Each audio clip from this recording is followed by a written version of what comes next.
तो इंद्रद्युम्न राजा रोज सेवा करते थे जगन्नाथ जी की। एक दिन जगन्नाथ जी प्रसन्न हो गए और प्रसन्न होकर के इंद्रद्युम्न राजा से बोले, कुछ मांगो, तुम्हें कुछ देना चाहता हूं। इतने में पत्नी आकर के भी बैठी तो जगन्नाथ जी बोले, तुम भी मांगो। वैसे तो ऐसा होता है कि दंपति एक वरदान मांगे, लेकिन तुम दोनों अलग अलग मांगो, जो मांगोगे सो दूंगा।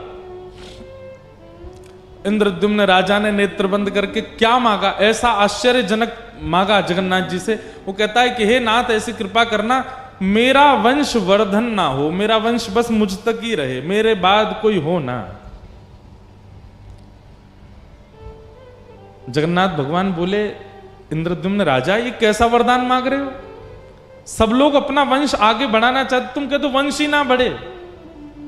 इंद्रद्युम्न राजा बोला कि नाथ, मुझे भय है कि जैसा प्रेम, जैसी भक्ति मेरे चित्त में आपके प्रति है, कहीं मेरे बच्चे, उनके बच्चे या कालांतर में जाकर के उनकी पीढ़ी में अगर वो प्रेम नहीं आया तो लोग बाग क्या कहेंगे, ये बिल्कुल जगन्नाथ जी से प्रेम नहीं करते। कौन है? बोले इंद्रद्युम्न राजा का वंशज है।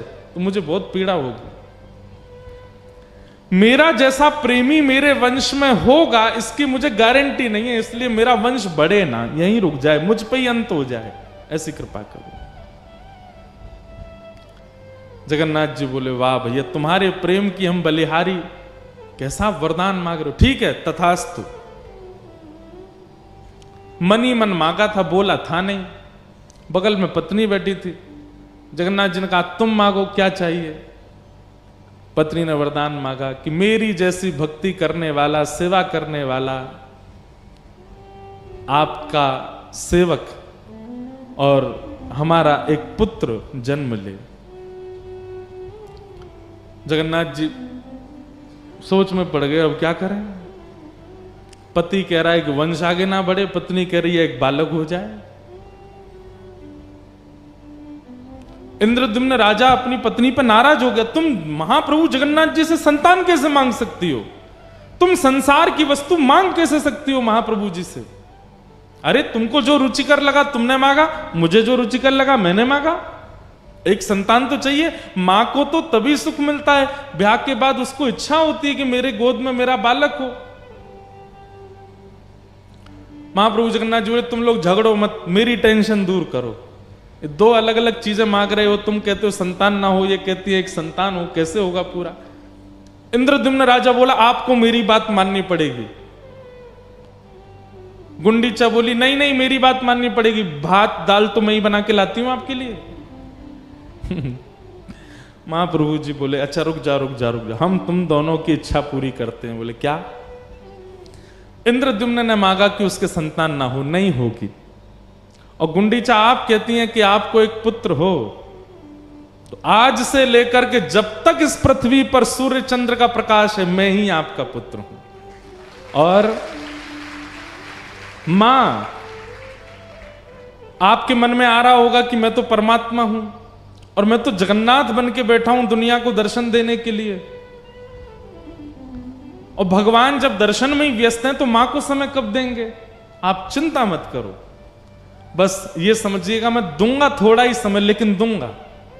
साल में हर साल अपने जन्मदिन, ठाकुर जगन्नाथ जी का जन्म उत्सव कब आता है?